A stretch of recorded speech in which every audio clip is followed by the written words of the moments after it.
Welcome to episode number 82 of the Product Biz Podcast. My name is Monica Little, and today we are talking about hidden tips and tricks that most aren't sharing about SEO with Crystal Waddell. So really, we're diving even deeper into SEO today with some top tips, tricks, and hacks for your website with Crystal.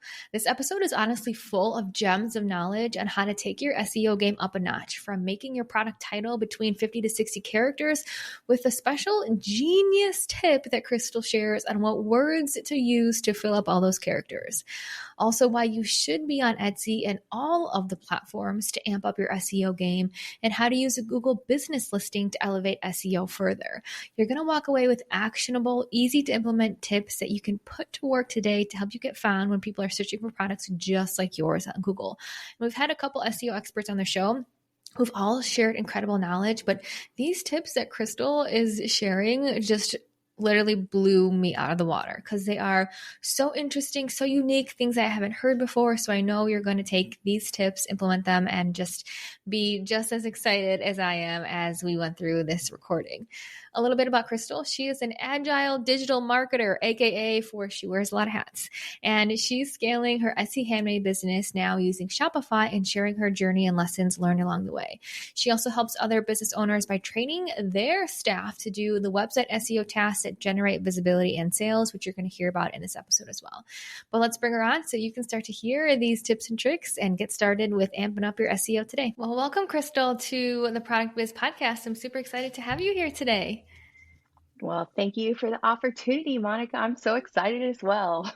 Yeah, this is going to be such a fun conversation about SEO, specifically for Shopify and Etsy. So I'm excited to have you to kind of speak to both angles, because I've had people on the show specifically about SEO on Shopify and getting into some of those really intricate pieces. But I think it's going to be good to hear from you, since you are really scaling on Etsy using Shopify. So learning more about that.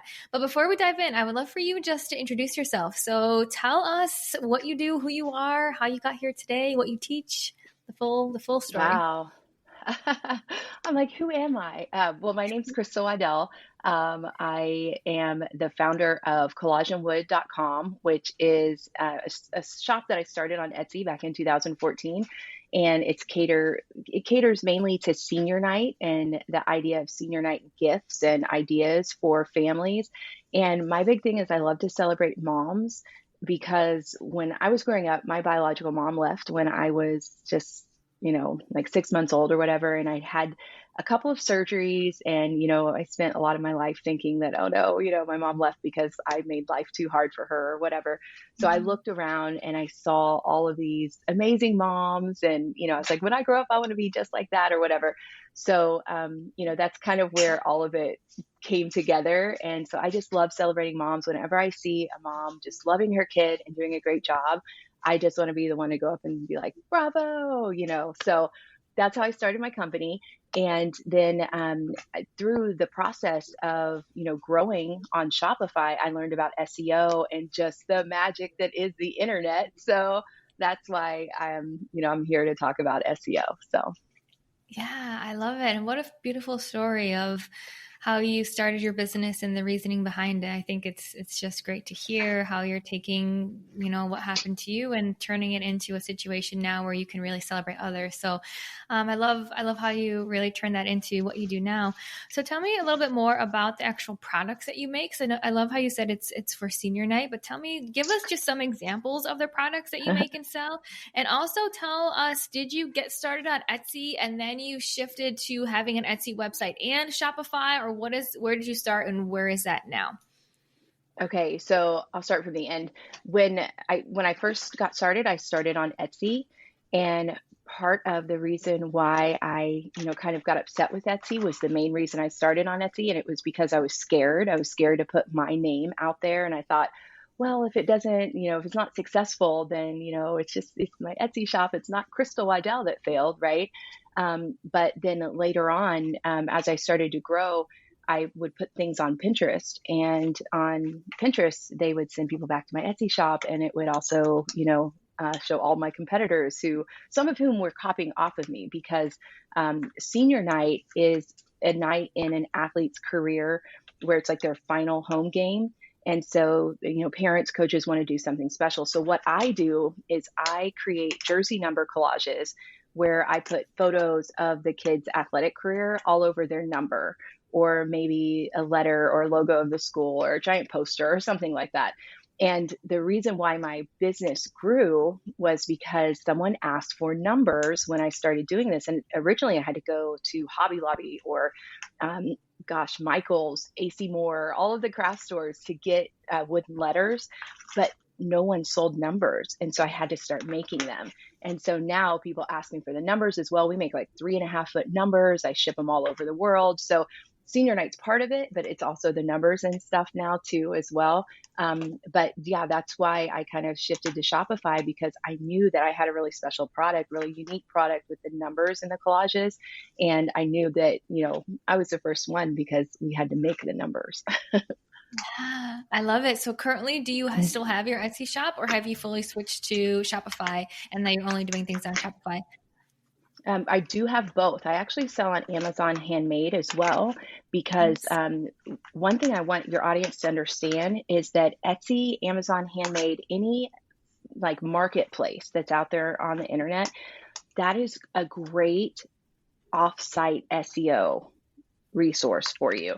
So even as you're building your own Shopify store and your own domain, your own .com, having a connection with an Etsy is something that actually lifts your authority on the internet. And Etsy's great. They do let you, link to your website, your blog, that type of thing. So you definitely want to take advantage of having both if you have the capability to do that. Ooh, I love that. So let's dive into that a little bit more, because I love how you said the offsite SEO. So being and having your products on Etsy and Amazon is beneficial for your website. But how does that work? Is it like backlinks, or what's the reasoning that actually helps, and how does someone put that into practice? Or is it just the fact of having them?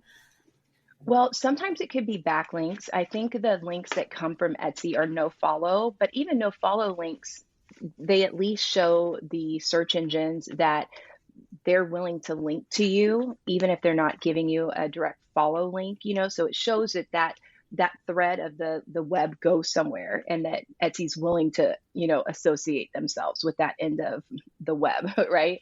The other thing happens in the search engine results pages. So when someone searches for your brand, and let's say they search for my brand, which happens to be Collage and Wood, on the search engine results page, every place that your company is will show up on that page. And so, especially in the age of, this generative AI search and different things that Google and other search engines are doing, they pull from those search results, even when they give like their little chat response. So you want to make sure that you take up as many of those search result spots as possible. And that's one of my favorite little tricks of all of this, is that you can show up for your brand on Etsy, on Amazon, on your website, on Pinterest. That's the point of all that. On Instagram, LinkedIn, all of those things. That's why it's so important to have a presence everywhere. Some people say just focus on one platform.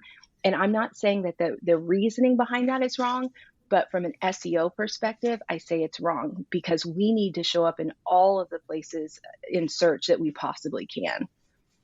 I love that. I've never thought of it from that way. I'm a big fan of being on all of the different platforms to get in front of more people, to get in front of shoppers, depending on where they shop. But I absolutely love that strategy of not only being where people shop, but also when someone types it in on Google, if you're showing up from every single one of those placements that you just listed, that's a good, 5 out of the 10 maybe first search results that people may see. I think that is Exactly. genius. And then they're bound to click on you. They're seeing maybe your company name over and over. They're starting to get intrigued. That is such a good tip. I absolutely love it. Cool. Yay. Well, one thing that I really want to dive into as we talk about SEO, because I have had some guest experts on SEO on the podcast. So I think people now are familiar with what SEO is and the benefit. But I want to specifically talk about SEO strategy on Etsy versus Shopify and the difference between both. Now, hearing your background that you've had some great success on Etsy and you also have your Shopify, tell me the difference between SEO strategy between those two platforms.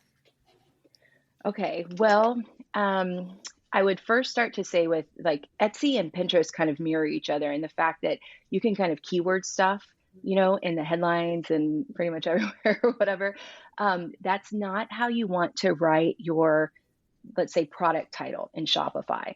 So in Shopify, instead of, putting as many different descriptive keywords as possible, in my product title, I want to name the thing, as close to what someone is going to search for as possible. That's what I want to do first, because I want to rank for whatever the thing is.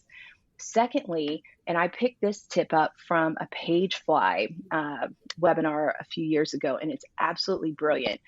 When you are creating product titles, which is essentially your H1 on your page in Shopify, you want it to be between 50 and 60 characters.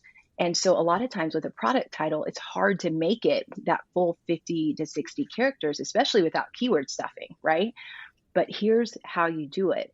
You write the title of the thing, right? You give your product title, and then you put in a little bit of social proof or client testimonial language, something from an Etsy review, or if you don't have anything yet for Shopify, something that anyone's ever said about your product, and you put it in quotation marks, something like for me, it was, my son cried when I gave it to him.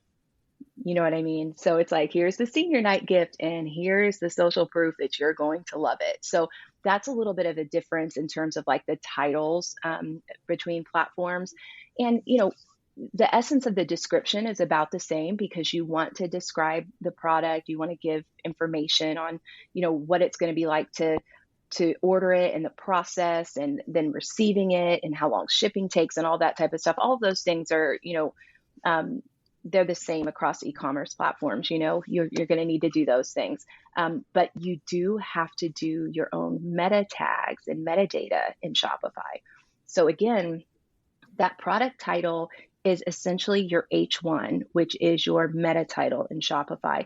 And then you have a description that's about 150 to 160 characters that you have to write to describe what's on the page. And a lot of people say, oh, Google doesn't worry about meta descriptions anymore. But you know what they do worry about? Click-through rate.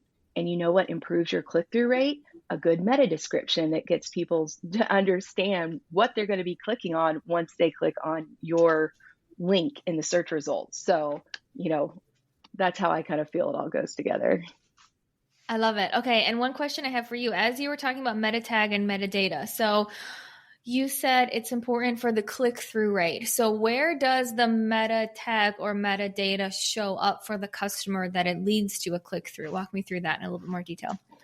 Sure. It's the search results. So like anytime you search anything and you get on that search results page with all of the, like the blue link at the top and then the little paragraph underneath of it, the blue link is the H1/meta title. And then the little paragraph underneath it is the meta description. So that's where Love it shows it. up. Okay, cool. So that's what's showing up on Google.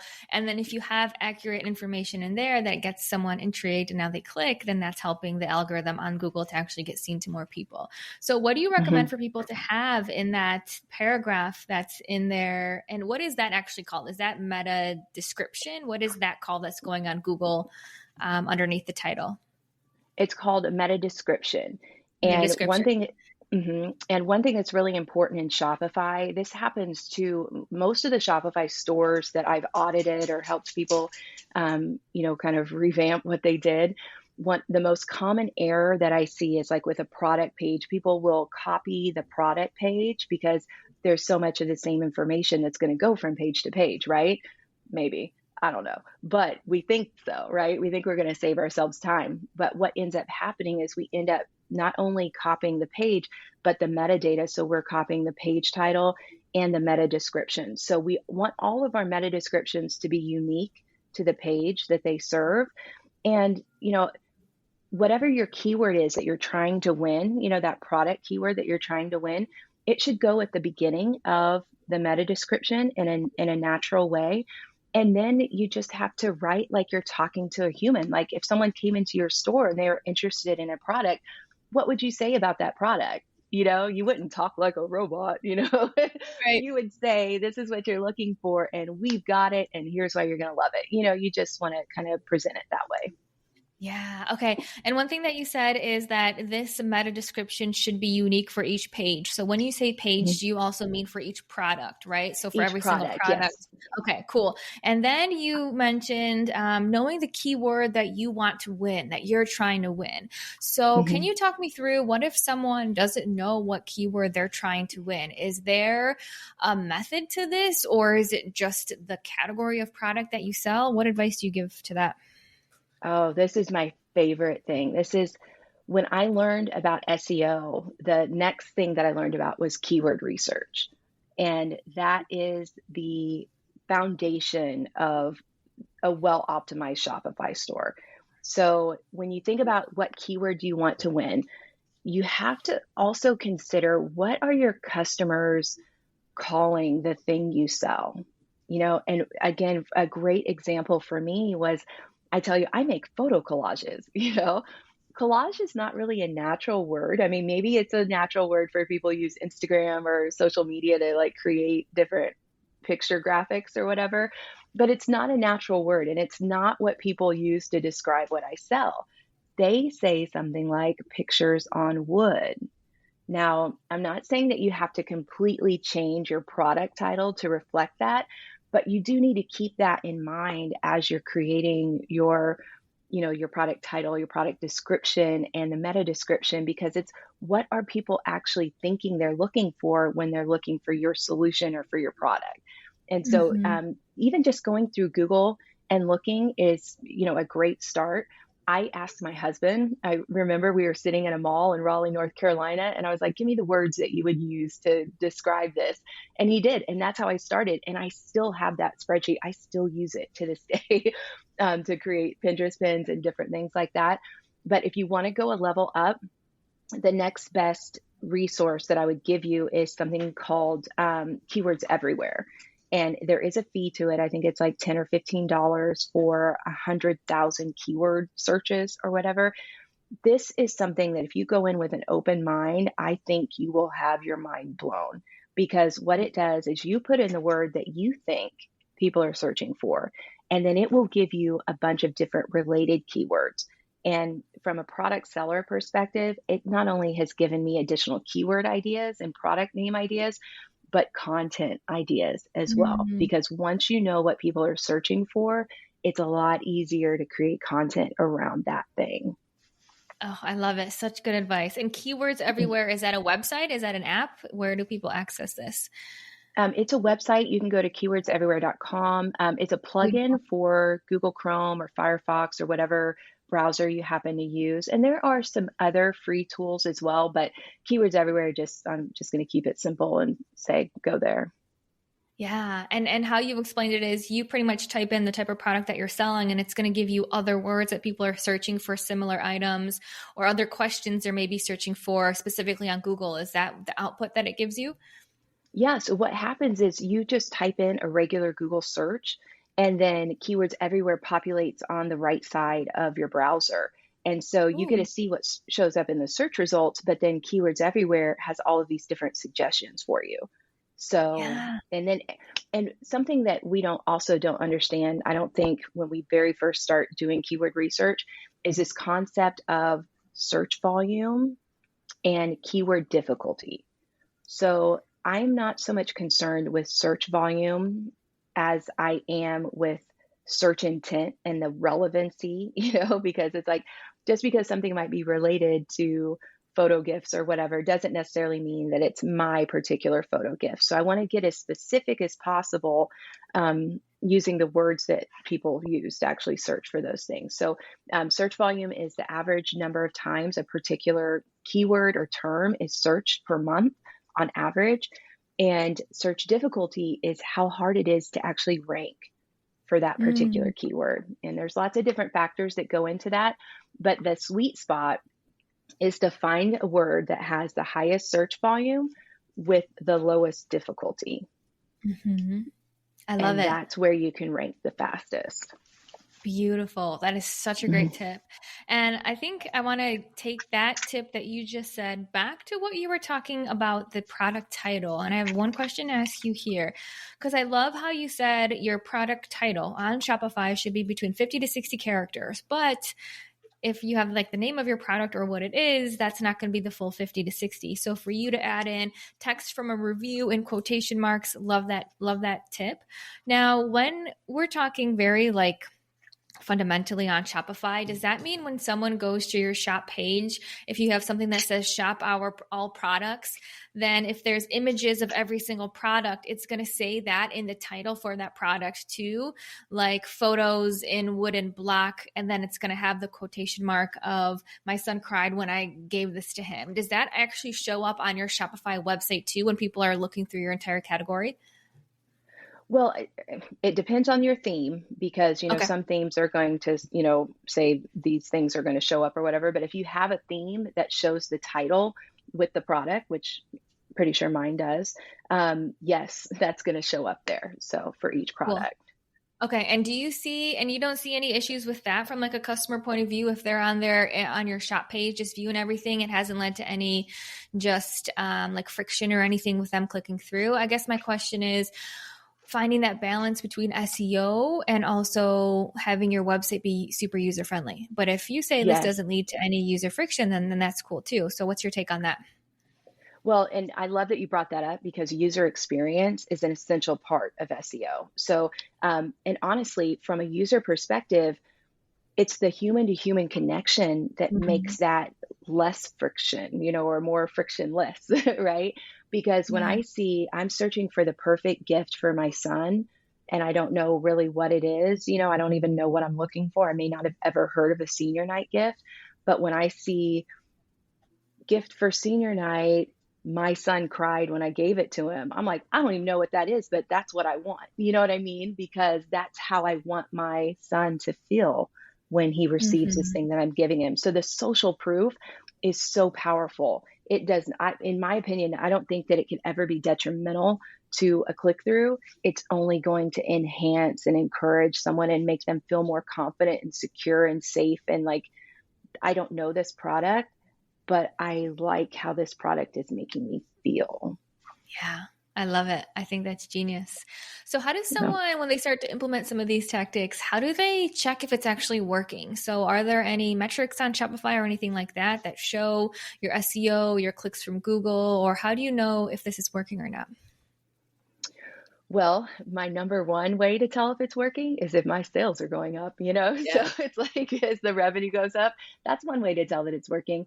But in terms of search, one thing every Shopify store owner needs to have, even though Shopify does have its analytics within the platform, is to have a Google Analytics account, which now it's GA4. So I know Mhm. it sounds really like, but Google has some great tutorials that walk you through it very easily. There's places in Shopify that, a code is supposed to go or the number of the GA4 number is supposed to go. So you just have to put that in there and then let it start working. And then you create a Google Search Console account, which is separate from GA4, but they work together. And once those two things are communicating, then you will get statistics to show, okay, I'm ranking, XYZ, I'm ranking for XYZ number 3, or I'm number 5 or number 1. Oh, you always want to rank number 1 for your brand name. That's my first goal for all my clients. It's like, we need to make sure that you are the first one showing up for your brand. Then secondly, just those keywords that you want to win that you feel like are going to lead to sales. You want to make sure that you're incorporating those. And then you might start to see other words and phrases that people are using to search for your product, and they find themselves on your site. So then you can add those words into, Mhm. your Shopify site wherever it makes sense. I love it. Such good feedback, such great tips. Okay, cool. I do want to just touch on Etsy just slightly and to get your feedback here because we started the conversation and you said Etsy and Pinterest is more keyword stuffing, just having a bunch of keywords in there. So can you just talk me through your strategy on Etsy, knowing that you sold on Etsy, you still sell on Etsy. What has your strategy been to find those keywords specifically for Etsy to help you get more sales and more views on Etsy? Well, I think with Etsy, the best place to find the keywords again is Etsy. So, just that search bar at the top, I take the same perspective that I have now from SEO because before I was just putting what I thought people were going to search for, right? So I use the search bar in Etsy to find out related keywords related to the products that I sell. And then when you run ads, the other thing I love about running ads on Etsy, even if it's just like $1 a day, is that they give you a lot of different keywords that you're also getting found for. So then you can, take those keywords and put them in your listings so that you show up more organically, and hopefully you don't have to pay as much in ads. So that's kind of the strategy that I've taken on Etsy. I love it. Beautiful. Super easy to implement and a great tactic. Cool. So one of the final questions I want to ask you is, what's one thing that the person listening can do today that will have the most impact on their website visibility and credibility? Believe it or not, it has nothing to do with anything we've talked about so far. Isn't that crazy? But Yep. It's something everybody's probably heard of, and it's called Google Business Listing. So Tell me more. the great thing about Google Business is it used to be called Google My Business, and now it shows up in Google Maps, and I think its name has fallen on Google Business Listing right now. But the gist of it is that you can create a Google Business account for your Shopify store, your e-commerce store. And even if you are home-based, you can still do this. And you can, set it up to where your home address is not showing up there. But this is a key signal to Google that you are a legitimate business. So as much as you are, cultivating reviews on your Etsy shop or your Shopify store, the best place to have reviews is on your Google Business Listing. So once you get it set up, you can even go a step further. This is for all of our overachievers out there. You can embed your Google Business Listing on your contact page.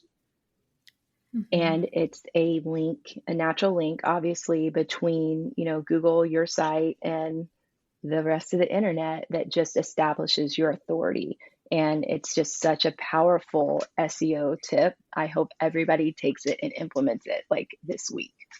Oh my gosh, I love it. I've had a couple people talk about SEO on here, and I think you've been the queen of really actionable, simple, but impactful tips. Like, I've been writing down quite a few things that you've said. So I love it, because these are the things that I haven't heard about personally, but they seem to make a huge impact. And when you explain them, it's like, yeah, of course that makes sense. Like, get reviews on your Google business listing and then put that on your contact page. So Google connects that it's the two of you are the same and starts to boost you for anything that people may be searching that falls into that. So I think that is a genius tip.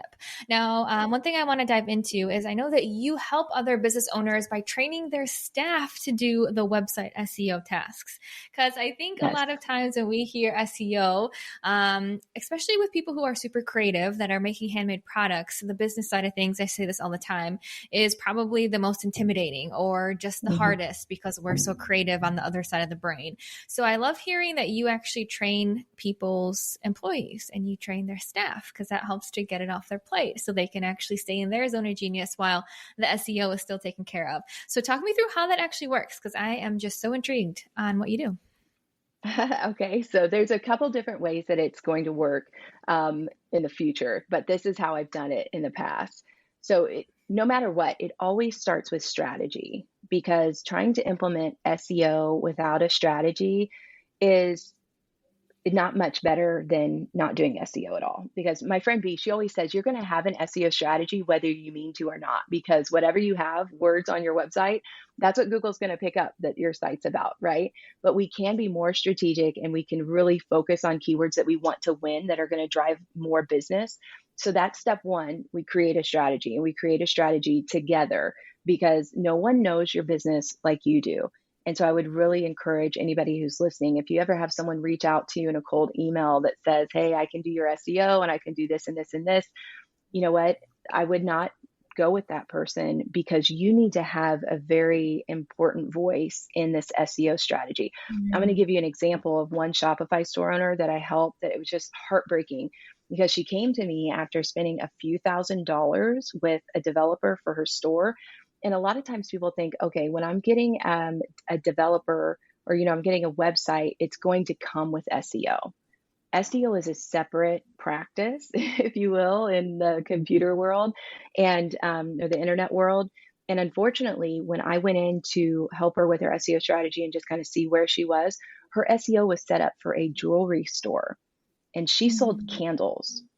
Oh no. So can you imagine how just devastating that was for her to think I paid all this money for this website, it's not even finished, and all of the SEO data is for a completely different business. And that's what happens a lot when you work with a company that just kind of does blanket SEO. So it's really important that you work with a strategist first, and then you can designate, okay, this product page or this about page or this whatever page, this blog post page, this is the job of that page. Its job is to win this specific keyword. So once we have the strategy, I can then train anyone on the staff in implementation. And then it's very easy for me to follow up and say, okay, this is what needed to be done on this page. Do you have any questions about that? Then they have, Voxer access to me, to say, hey, these are the problems I'm having. And in the future, I'm actually creating a special website, Shop SEO School, where people can come in and get like 24/7 feedback from virtual Crystal.